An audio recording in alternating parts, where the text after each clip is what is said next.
Asian University. Saan kayo pa rin? Ayan,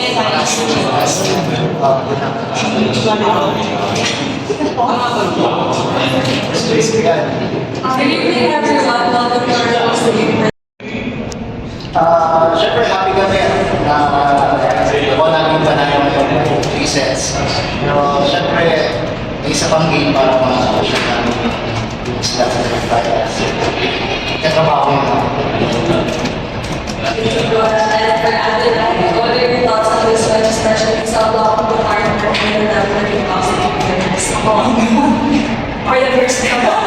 We're very glad that slowly our training has been really showing in the game. So we're really happy na lumalabas. But sabi nga ni Coach, this way we'll take it today, tomorrow's another day, the job is not done yet. And it's gonna be a long eliminations pa, kahit one game na lang natitira sa amin.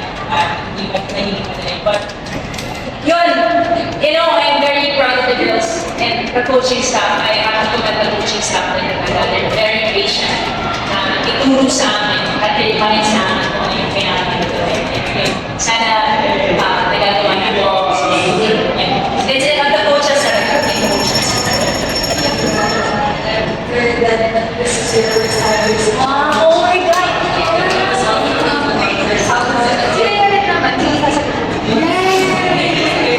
When you first was talking, you would be able to get this minutes. I'm very happy that we got this win today. Very crucial win for us, especially going into the semis. This win boosts our chances and at the same time, momentum namin moving forward. Best player of the game against the how does it feel to be able to get this one and also be the best player of the game?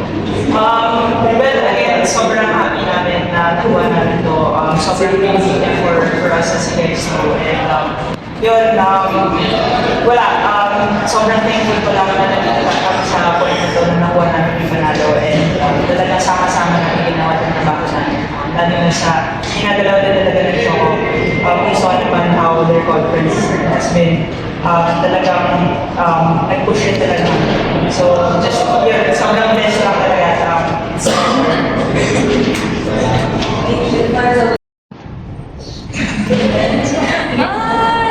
Yeah, in a way it was weird. Kind of fresh. Ilang months pa lang kami with team life. But, yeah, it's... When we're inside the court, it's all business. Outside, we're happy for each other. For me, well, siguro at some point, talagang believe din, kinabahan din talaga ako at some point. Pero talaga, thank you na rin talaga ako sa coaches ko na grabe yung guidance and tiwala sa akin na nandiyan lang talaga sila din rin behind my back. Adela is always there to spread us down. And yes, yung tiwala na sa akin talaga yun yung talaga sa akin. Para sa tiwala ko sa sarili ko and lalo sa ginagawa ko. Yes, definitely because sabi nga ni Bea, they've been playing the best conference and season. Yeah. So, aside from the boost sa moral na namin getting that when against Choco, I think it's more of sabi nga namin, we're really trying to find our way back. Most especially na nagsastruggle kami during the first part of this conference. So, mahalaking tulong ng game namin sa Choco para settle kami ng konti, settle down kami ng konti, and to really bring back the fire and the hunger to win and to play better. For Adelaide, good scouting. What can you do to get this week? Let's go. Well, I guess we're always we talk about patience all the time. We talk about not being pressured to be perfect all the time. So, yun yung battle cry talaga namin. And, I guess, iba rin talaga yung motivation na pag nandun ka sa point ng stage na namin, siguro ng conference namin na may kailangan kami kukanin. Nagkakaroon talaga kami ng konting motivation and konting push na hindi namin bibitawan yung chance na meron pa kami. Kasi sabi nga ni Coach, nasa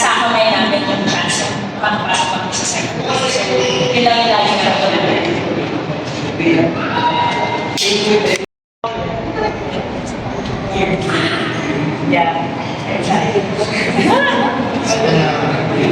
Sobrang blessing. Hindi ko akalain na dadating ako sa point na career ko na dito ako. From a kid na super struggling and didn't know how to pay quick. Hindi saw me, I didn't know how to lose. Pero yun, kasama ko sa mga yun, pareho kami lumalaban. Hindi ko akong pagkakas. Coach Sherwin, kahit sino. Siyempre, trabaho. Yun yung nasunod. May mindset na trabahoin namin na creativity for assurance sa semi-finals.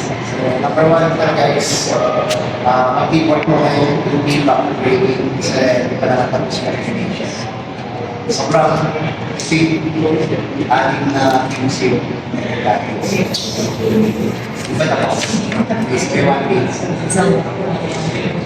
For then anyway, we said the environment we posted. Yes. Really, it does really feel like home. Pagtapos ko sa training.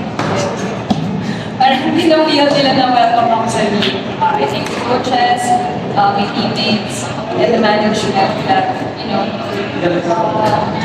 it made it feel like a home. Even if I was from I know the optics wasn't good. That's why I think I'm here. But yeah, one thing Yes, sobrang at peace ko sa kung nasan ako ngayon.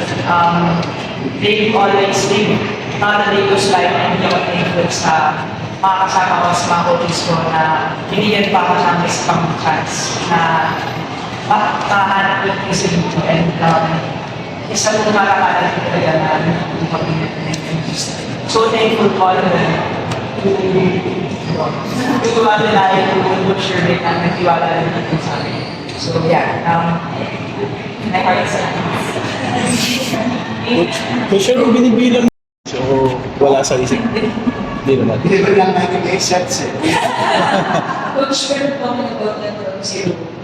Siguro talking about consistency na not just against a team like Chocomucho, pero yung consistency in terms of yung high level of play against teams like yun nga kasi caliber ng Chocomucho that can compete for championships. Ano yung naging team sa tuloy-tuloy namin ng success yung against teams? Dami naman yung mindset is yung situational na nangyayari sa akin. Hindi naman namin masyadong isip-isip yung zero kami, sino kalaban. Depende sa sitwasyon na mangyayari. Yung talaga yung mindset namin. Kahit sige kalaban, hindi naman namin masyadong iniisip. Sa kami ready kami sa lahat ng situation. Malamang, makakite, bigay sa amin na situation, ready kami. Kahit sige kalaban. That's like, wow, I think until now kasi nakaka-speechless pa din na ganyan din yung support na binibigay pa rin sa atin na ng volleyball community. And it's just so nice always to play in front of all these people. Sa mga nanonood din sa live on TV, napakasarap na makapagbigay ng magandang laro. And we really do hope na magtuloy-tuloy yung support sa buong volleyball community, not only sa women's, the men's, the Spider Surf also has been really doing well. Even the beach volleyball, they played well also sa kanilang tournament just recently. So, we really do hope na mag-grow tayo together at mas lumaki pa yung family natin. And to the Chocomucho fans, talagang iba po, Chocomucho and Green Line fans, saludo po kami sa inyong lahat sa binibigay niyo pong effort and time para po mapanood at ipakita sa amin yung pagmamahal. Thank you guys.